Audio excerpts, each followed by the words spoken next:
美记者在线怒怼发言人。第一段。Nobody on this side of the house condones. Yeah. Order.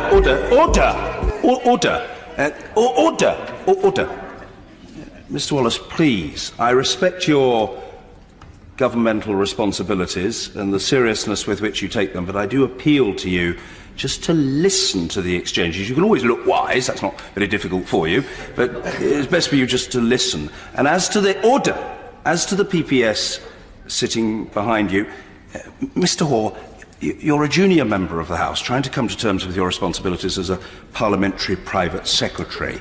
Your role is just to sit there and to nod or shake your head in the appropriate place. That is your role. That is your responsibility. It's not for you to sit there giving a running commentary. Sono molto più lenti rispetto alle grandi città e magari anche molte persone nelle grandi città fanno straordinari, lavorano fino a ore tardi alla sera, mentre qui, come vedete, dormono già tutti. Qui siamo nella via centrale di questo paese, nonostante sia tutto buio, però comunque non mi sembra sia pericoloso, mi sento al sicuro. Abbiamo visto che il centro del paese è totalmente deserto, ora ci spostiamo un po' più in là e a vedere se ci sono un po' più di persone, un po' più di movimento. Nanà, come睡觉啊？对呀。怎么还不睡觉的呀？还睡不着吗？睡不着，2点多还没睡觉。2点多了。第三段。 In their hearts, they have respect to one another. They have respect to foreigners. So never listen to that nonsense where they say they discriminate against foreigners. That's absolutely lies. These people respect you, in fact, if you are a foreigner, sometimes more than their own people. China is really the place to be right now. And this is the place where I feel safe. I feel safe of having my baby here and my wife here. China is a riot-free country. Look, it's not even in the nature of Chinese people to protest and make a big hoo-ha. They are not people like this. And they don't need to do it because their government look after them so well that they don't need to stand up against their government.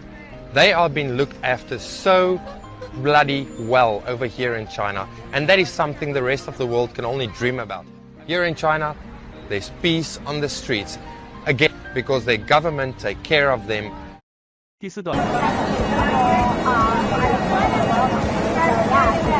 America needs to get on track. America's got to get on track. If we don't get on track, then we're going to be second. We're going to be second best. By Trump, we're already the second best. So we got to get him out of here. We got to get people in here. That's going to make us first.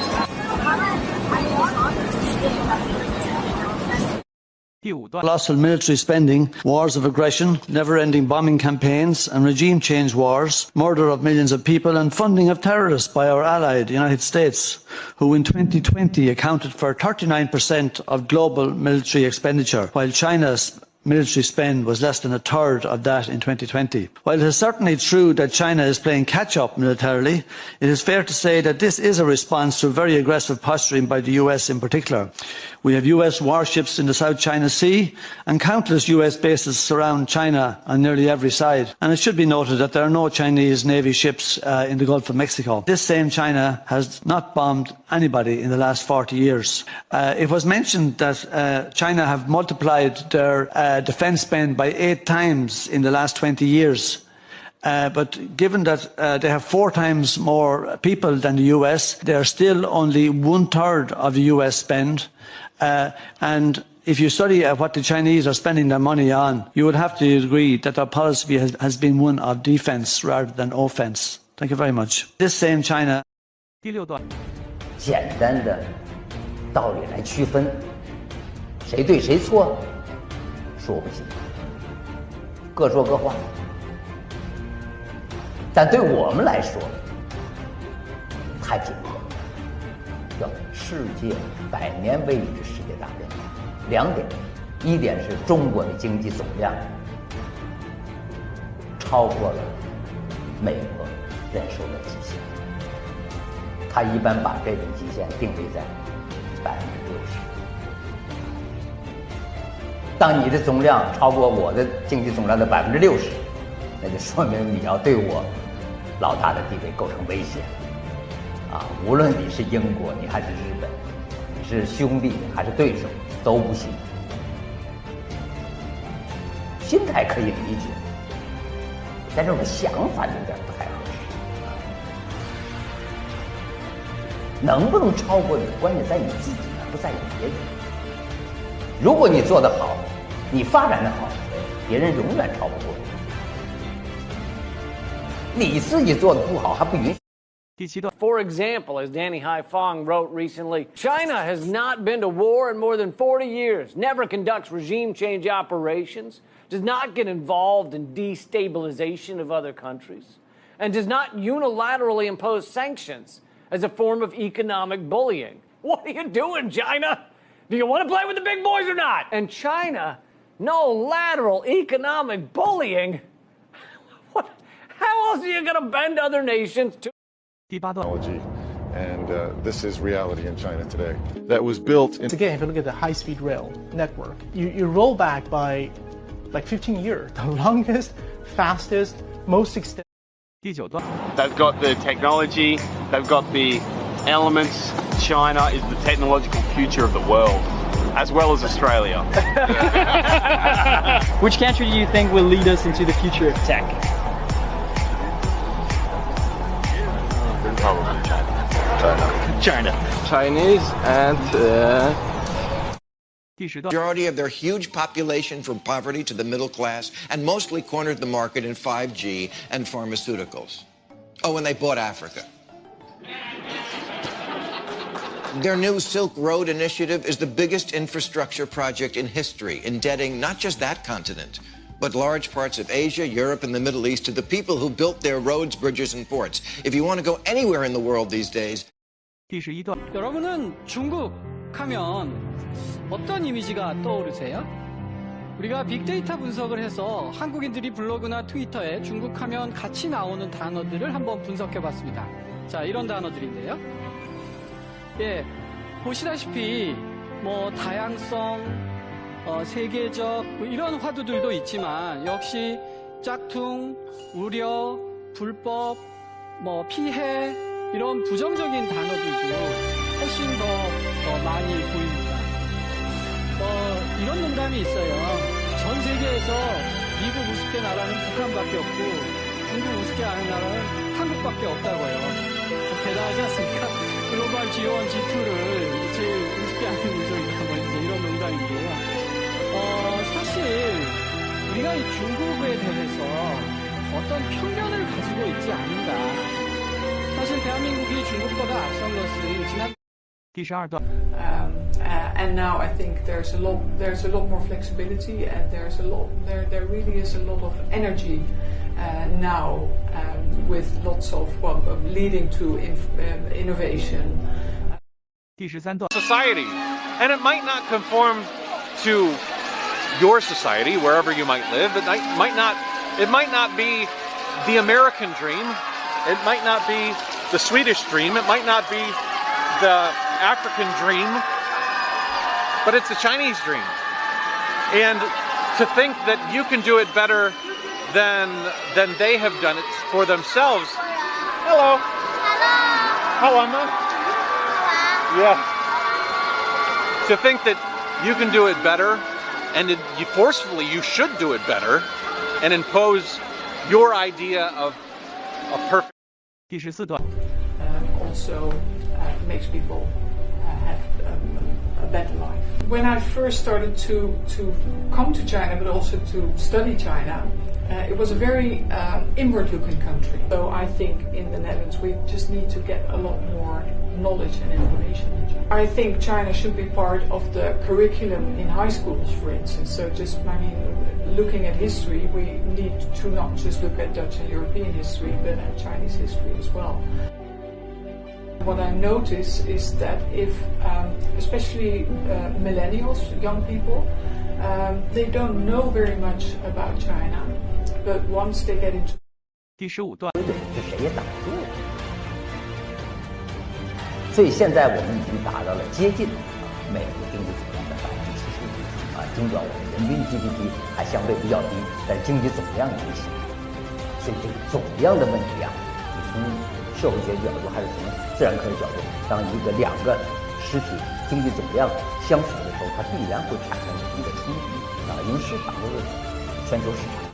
第16段，对中国的印象非常不好，因为我们从来没有在西方媒体上看到关于中国好的报道，几乎所有的媒体都在说中国不好。直到我哥哥娶了我嫂子，他是中国东北的，他安排我们一家人来到中国，我第一次来就爱上了这里。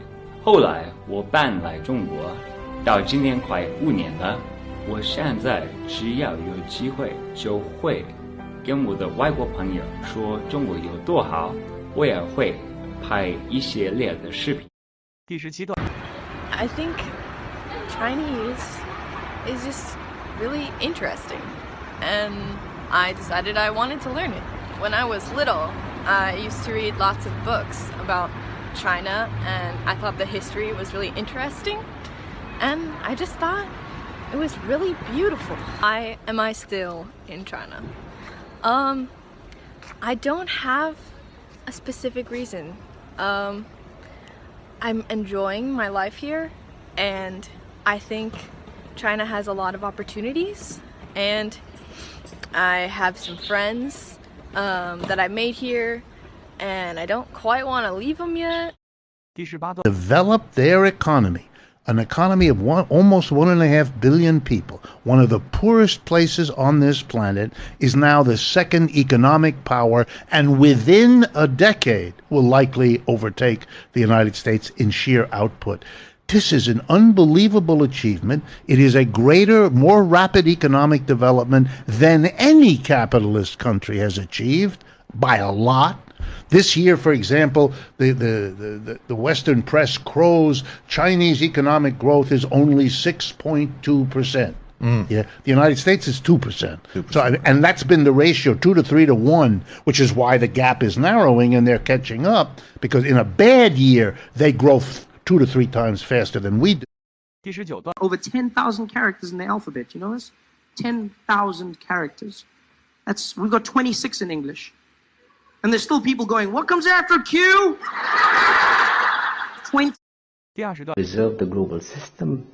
The best way you do it is through your deeds. And as you know, and this is in many ways a sign of the times, in the past, a veto by Washington, D.C. would have meant that all the allies would have stood firmly behind the United States, and the United States veto would have held. But even to my surprise, the first country to break that veto was the #1 ally of the United States, which is the United Kingdom. And that's The stock market's at 25,000. Corporate profits are the highest they've been in decades. The rich keep getting richer. And our friends on the other side said, what do we do now? Let's do a tax cut where 83% of it goes to the top 1% of the wealthiest people. Fast forward a few months. Global pandemic. 36 million people unemployed. 40% of families who have a worker that makes $40,000 a year and less lose their job last month. 4 million people didn't pay their rent, and the Republican Party says, we don't have any money to help you. Are you kidding me? Where do you guys live? Food lines around the blocks at our food banks in the United States of America. 1 in 5 kids are going hungry. Your party can't even get food to them. This isn't a wish list. If it's a wish list, it's for the working class people. How about the Teamsters that are going to get a pension when this bill passes? Gentlemen's time. High-speed train from Beijing to Shanghai. Traveling by bus, by van, is one thing. Traveling on that high-speed bullet train, you hardly think you're moving. China is a sleeping lion, and when she awakes, the world will shake. Napoleon got a few things wrong. He got this one absolutely right, because China is today not just woken up.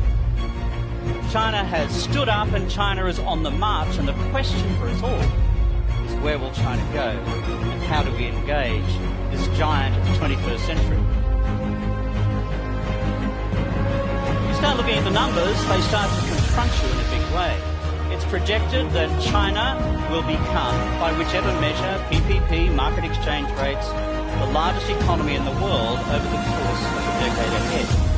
They're already the largest trading nation, already the largest exporting nation, already the largest manufacturing nation, and are also the biggest emitters of carbon in the world. America comes second. So, if China... 第24段。中国人信不信？是不是像你们的？哈哈，是真的，不是假的。大家好，我是不见外的潘维廉，你们可以叫我老潘，我没那么老。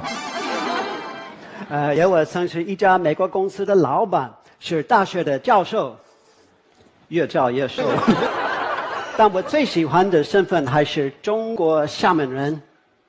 我最喜欢的一首歌也是闽南歌，三婚天主家，七婚口牌表，爱表家，哎呀，嘿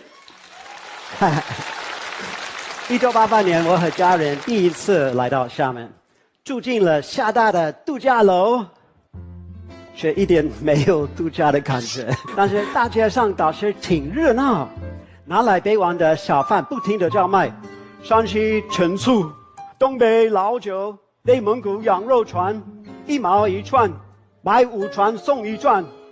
所以当